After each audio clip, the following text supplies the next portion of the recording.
0, 1. Let's get started.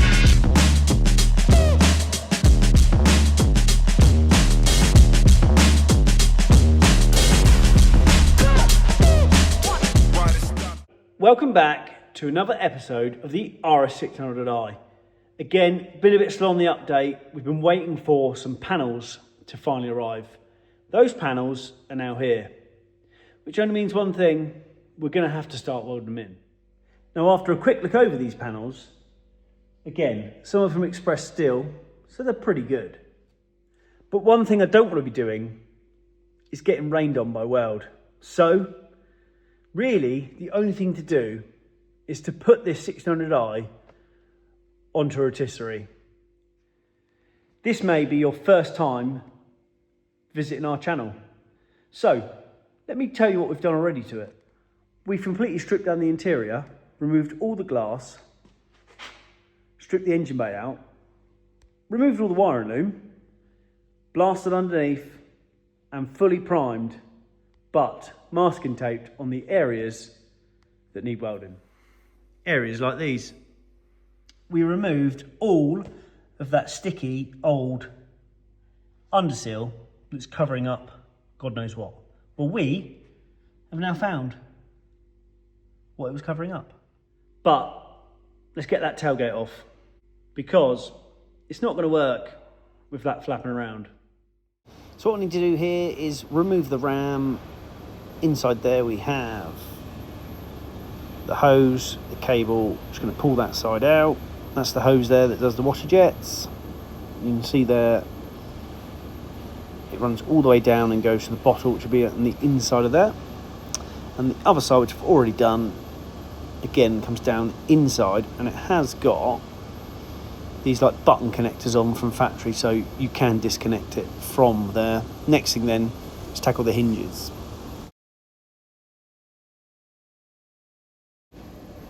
There is a total of 4. There's 1, there's 2, and there's 3, and there's 4 30mm nuts that hold this tailgate on. With Tony holding the tailgate, I'm going to get in there with my little windy and whip all 4 of these 30mm off. Behind the 30mm nut is a large, quite thick washer. So once I get the nuts out, then I can get the washers out as we're removing the tailgate, because they're quite tricky to get out because they're quite snug into the gap. Obviously there's quite a lot of force on a tailgate when it's getting lifted up and down. Found a good use for our trim tool. It's ideal just to pop off these rams. That's one side. And then let's get the second side off. And then just a jiggle from Tony and I, and all the sand falling off.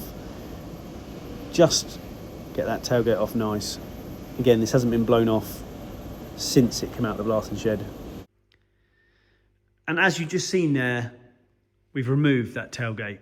So here at MJG Grits, we tend to put a lot of things on spits, so we tend to have a lot of brackets. And here's some that were on my P100, which again will be coming to the channel soon, so you guys will be able to see quite what we've done with that. But this is the front section, which is just very simple. A triangle brace, bit of tube in the middle. We've converted to scaffold poles now, but this is an old one and it still fits one of the heads for our spits, for our A-frames. And then just a bit of bar, which I'm going to use. I'm going to come from these 2 holes to these 2 holes, across the middle. And again, this is a known length to bring us somewhere to the centre of that. And then let me just take you to the back. And if you haven't guessed already, by the time we get there,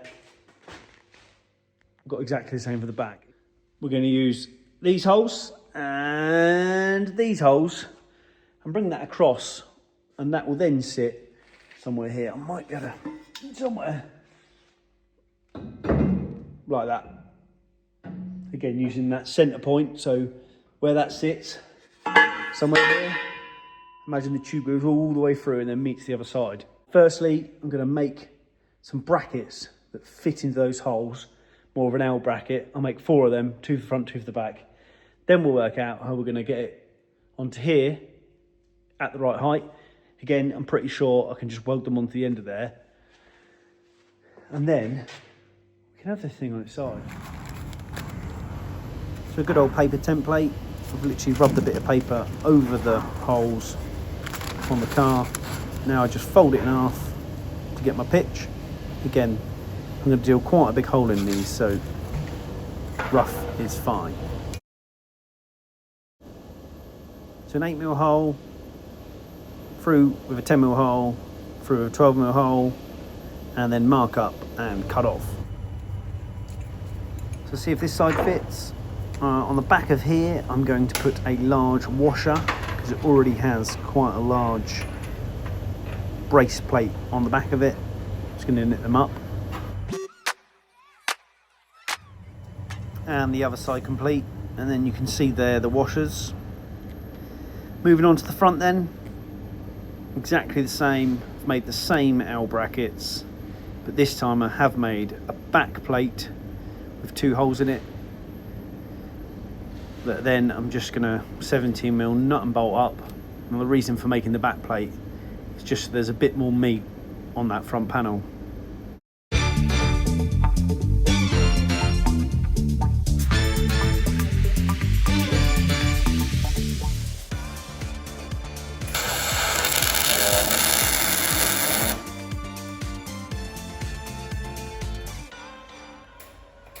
Good gas there, mate. And it was at this point we realised we'd run out of welding gas. That is why, if you hadn't heard that weld splatter like mad, you're about to now.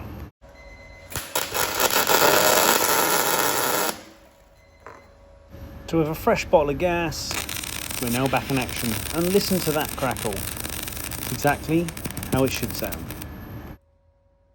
So now we're just going to weld up both sides and loop down both sides again to make sure this rear brace is fully secure, because it is going to have the weight of the car on it. That is the back split frame welded on. You've just seen I've welded that to the brackets we've already made. The brackets are bolted on. Now I need to get the correct height from the back to the front. 810 high to the edge of the top. So as long as I'm somewhere near that end, we're a go. Again, measure twice, cut once. 810 is about here, so I need to be somewhere around here, which to me is going to be like that. I'm going to weld that in there when I cut it to the right length. I'm going to sit that on top of that. Cut these down so they get to the right height. So I won't bore you with the cutting down process. You guys know how that works. Now I'm going to weld on that bar. I'm going to go and get the rest of the framework that's been chopped up. I'm going to check the measurement and I'm going to zap it on.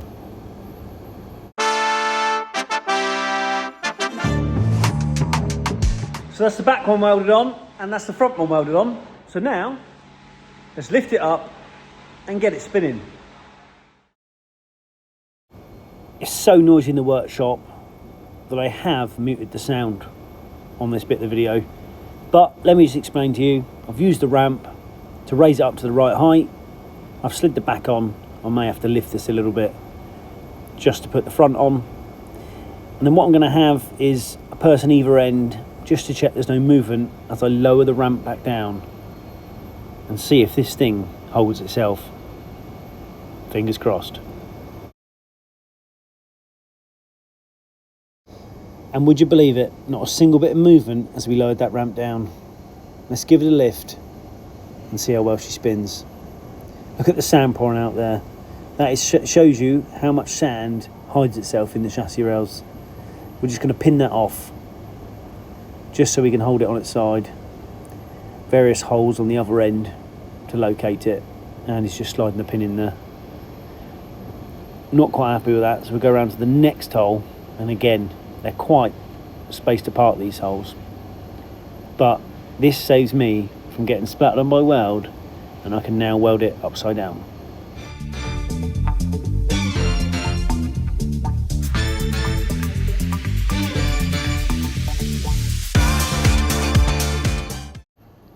So let's make a start. Let's have a look at this and this inner section, which again, I think we've got that panel and all this corrosion here. We're going to start probably with the chassis rail. You can see quite there how loose that toe and eye is. So inside there's quite a hole. I think we'll cut that out to start with. So I won't bore you with every weld repair, but what I will do is just show you how I'm going to do this patch here. So firstly, I'm just going to freehand cut a square out, and I'm making sure then I cut all of the rust out. I do know that the other side of this is a chassis rail, so what I'm doing is slowly just trimming the top 2mm worth of metal and not the underneath. So again, cutting the square all the way around, making sure it's gone all the way through. Now I'm literally going to trim that down into sections. You can see I'm going to find the chassis rail and not cut through that. So I've cut the top off, cut the bottom off, and now I'm going to cut down to find the spot welds that are holding that chassis rail in and just pick them off, and then I'll be left with a perfect hole that I can template. And there it is. You can see there, I just need to flash that off. You can see the chassis rail there. Let me just take you to the other side, and I can show you that the chassis rail does need repair, but you can see where I haven't nipped through it and where the two spot welds were there, and see there's a few holes, and I'm just going to cut down there and cut all of that off that way. I think I'm going to have to brace the whole end of that chassis rail now. I'll just unpick the spot welds and then just remove it off. So I've let Tony loose with the grinder. He's going to repair those end tail sections. He's just going to cut them off, and then with our new panel, cut the same template out.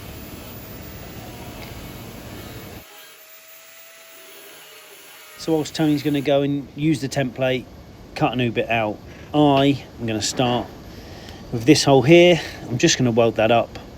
It's literally a small pinhole. It is going to get bigger, I know that. And there it is done. Literally used the finger sander just to flick it back off. Now I'm going to dust a bit of primer over it. You'll never even know the hole was there. As I'm finishing up here, Tony has cut and magneted on the new panel, ready to be welded in, but we've still got quite a bit of repair to do here, so we're not going to weld it yet. Now we're going to flick over to the other side, which has got the same issue. A quick time lapse there. Again, trim it round, trim it off, draw round it, line it up, magnet on. Tony's been using the nibbler to nibble that inside panel out, and again, we're not working upside down, so we've got plenty of room we can get in. What we don't have is plenty of room when it gets closer to the rear panel. Well, I just had to have a go. So I'm going to nibble way along and nibble as much as I can. And I think now it's probably time to get the grinder in there. So I'm going to flash off what I can. I'm going to reposition the spit then so it's led further down, and I'm just going to try and trim along and cut along the flanges next to our nibbled area, able enough to remove a bit more of that material. For me, work, work, for me, work, the body for me, work, work, work it. Get down, get down, get down, get down, get down. So as you've just seen on that time lapse, all I'm doing is chipping away at the caked in seam seal that's in there using that nibbler, and I'm giving myself a nice edge that I'm going to run along there. We'll tidy this bit up, and then again I'll nibble down there to get that off. I'm just tidying up. There's a bit of surface rust. You can just see just in here I've got a little bit more to pick off, but from this angle I can't really see it. And then I'll finish that panel here to slot that in there. Again, panels like this take a bit of time just to get really nice and get to fit, but the longer I spend prepping, the better that panel will actually fit into that gap.